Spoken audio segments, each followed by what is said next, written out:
The wizard studies में आप सभी लोगों का एक बार फिर से स्वागत है। सबसे पहले कुछ टॉपिक हैं जो इसको कुछ पॉइंट्स आपको याद रखने चाहिए, जैसे चोलियाट्टम। चोलियाट्टम केरल में युवा कुडियाट्टम कलाकारों का एक समूह होता है।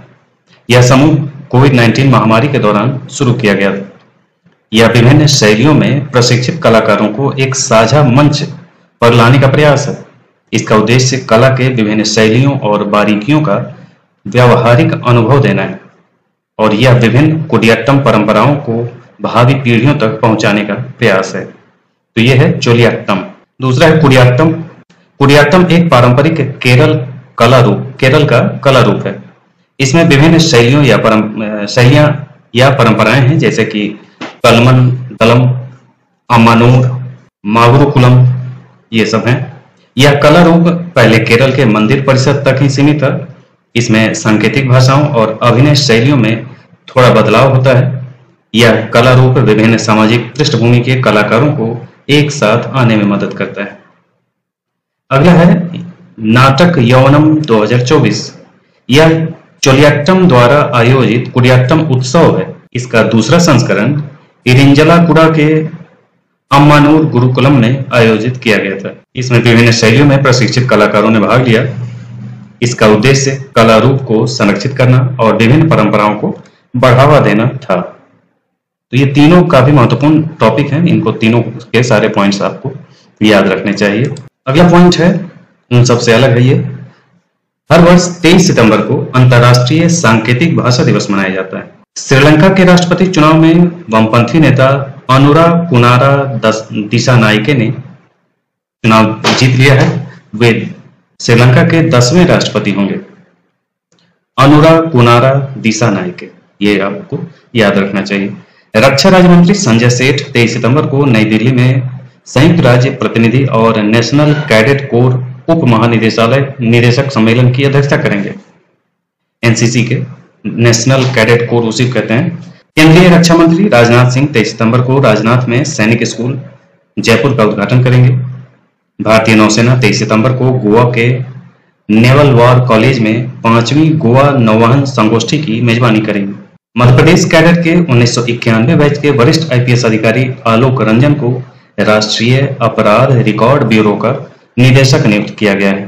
प्रधानमंत्री ने अमेरिका के बोस्टन और लॉस एंजल्स में 2 नए भारतीय वाणिज्यिक दूतावास खोलने की घोषणा की।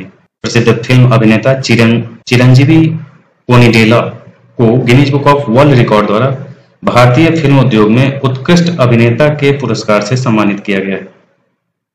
गिनीज बुक ऑफ रिकॉर्ड्स द्वारा डिज्नी प्लस हॉटस्टार की web series the night manager को इंटरनेशनल एमी अवार्ड 2024 में नॉमिनेट किया गया है। द नाइट मैनेजर जो वेब सीरीज है उसके लिए केंद्र सरकार ने 21 सितंबर को 8 हाई कोर्ट के चीफ जस्टिस की नियुक्ति की अधिसूचना जारी की है। बता दें कि सुप्रीम कोर्ट के कॉलेजियम ने दिल्ली, झारखंड, हिमाचल प्रदेश, जम्मू कश्मीर और लद्दाख, मध्य प्रदेश, केरल, मेघालय और मद्रास हाई कोर्ट के लिए चीफ जस्टिस के नाम की सिफारिश की थी। तो ये 8 हाई कोर्ट हैं जिसके चीफ जस्टिस की नियुक्ति की अधिसूचना जारी की गई है। भारतीय रेलवे, आईआरसीटीसी और उत्तराखंड पर्यटन विकास निगम के साथ मिलकर केदारनाथ, बद्रीनाथ और अन्य तीर्थों की यात्रा करने वाले तीर्थयात्रियों के लिए भारत गौरव ट्रेन चलाई। प्रधानमंत्री ने नेपाल के प्रधानमंत्री केपी शर्मा ओली और कुवैत के युवराज शेख साहब अल खालिद अल साहब के साथ अमेरिका में द्विपक्षीय वार्ता की है।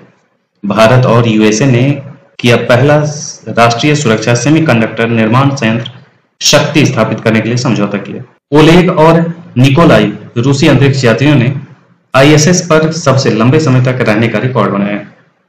भारत के उच्चतम न्यायालय ने एक महत्वपूर्ण फैसले में कहा है कि बच्चों से संबंधित अश्लील सामग्री को देखना, डाउनलोड करना, संग्रहित करना, रखना, वितरित करना और प्रदर्शित करना यौन अपराधों से बच्चों के संरक्षण यानी पॉक्सो अधिनियम और सूचना प्रौद्योगिकी अधिनियम के तहत आपराधिक दायित्व को आकर्षित करता है। पॉक्सो अधिनियम ने उपयुक्त संशोधन का आह्वान किया है। उच्चतम न्यायालय ने बाल पोर्नोग्राफी के स्थान पर बाल यौन शोषण और दुर्व्यवहार सामग्री शब्द का प्रयोग करने की वकालत की है। बच्चों से संबंधित अश्लील सामग्री को देखना, डाउनलोड करना, संग्रहित करना, रखना, वितरित करना या प्रदर्शित करना आपराधिक दायित्व को आकर्षित करता है। तो ये सारे पॉइंट्स जो सुप्रीम कोर्ट ने ये नया बदला है, इसको आपको किसी भी एग्जाम के लिए याद रखना चाहिए।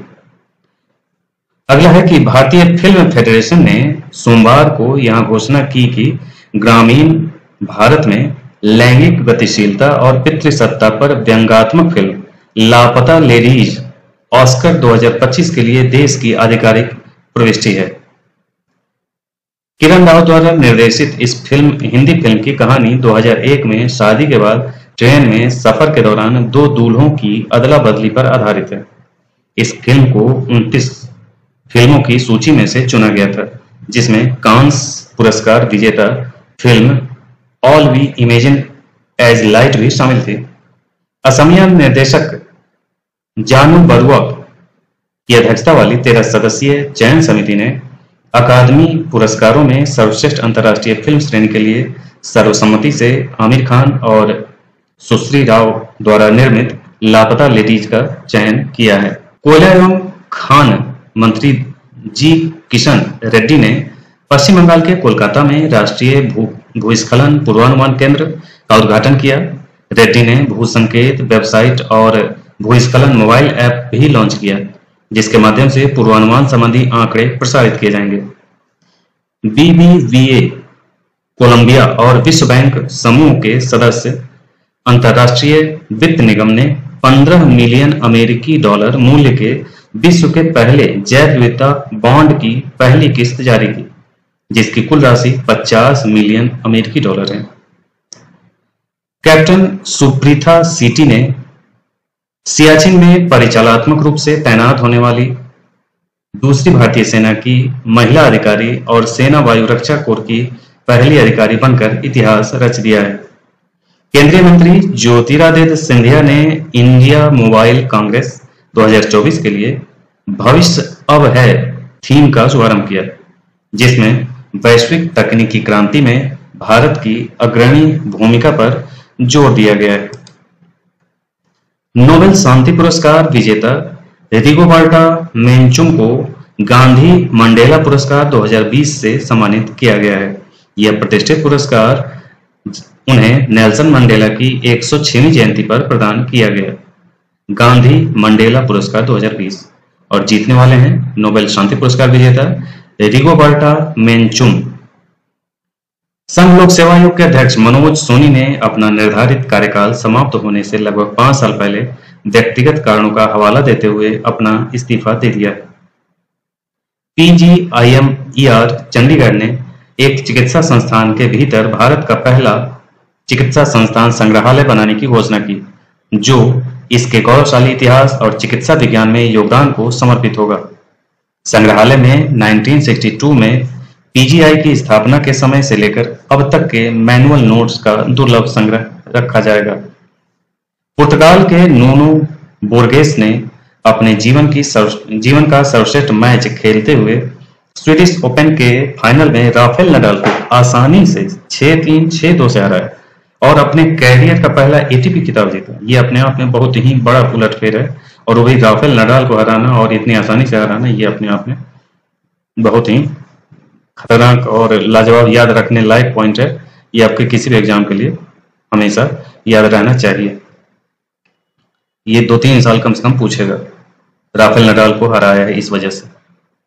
राष्ट्रपति द्रौपदी मुर्मू ने राष्ट्रपति भवन नई दिल्ली में रक्षा अलंकरण समारोह चरण 2 के दौरान सशस्त्र बलों और भारतीय तटरक्षक बल के कार्मिकों को 94 विशिष्ट सेवा अलंकरण प्रदान किए। केंद्रीय वित्त एवं कॉर्पोरेट कार्य मंत्री श्रीमती निर्मला सीतारमण ने संसद में आर्थिक सर्वेक्षण 2023-24 पेश किया। आर्थिक सर्वेक्षण में कहा गया है कि भारतीय अर्थव्यवस्था ने वैश्विक और बाहरी चुनौतियों के प्रति लचीलापन दिखाया है और वित्त वर्ष 24 में वास्तविक GDP 8.2% बढ़ी है, जो 4 में से 3 तिमाही में 8% के आंकड़े को पार कर गई है। विदेश सचिव विनय क्वात्रा को अमेरिका में भारत का अगला राजदूत नियुक्त किया गया है। अब क्वात्रा को आगामी भारत अमेरिका संबंधों को संभालने का काम सौंपा जाएगा। अखिल भारतीय फुटबॉल महासंघ ने मनोलो मार्केज को भारतीय पुरुष फुटबॉल टीम का नया मुख्य कोच नियुक्त किया है। मार्केज ISL 2024-25 के बाद पूर्णकालिक राष्ट्रीय टीम के मुख्य कोच का पद संभालेंगे। दिल्ली मेट्रो रेल कॉरपोरेशन ने जापानी cycling firm JIT Yamanashi India private limited के साथ मिलकर यात्रियों के लिए ई-कचरा रिसाइकलिंग बॉक्स की सुविधा शुरू की है, ताकि वे अपने प्रिंटर की स्याही की बोतलों और कार्ट्रिज का निपटान कर सकें। तो ये था आज का वन लाइनर करंट अफेयर्स। इसी ढंग के अन्य अपडेट्स के साथ हम फिर मिलेंगे। आज के लिए इतना ही। धन्यवाद।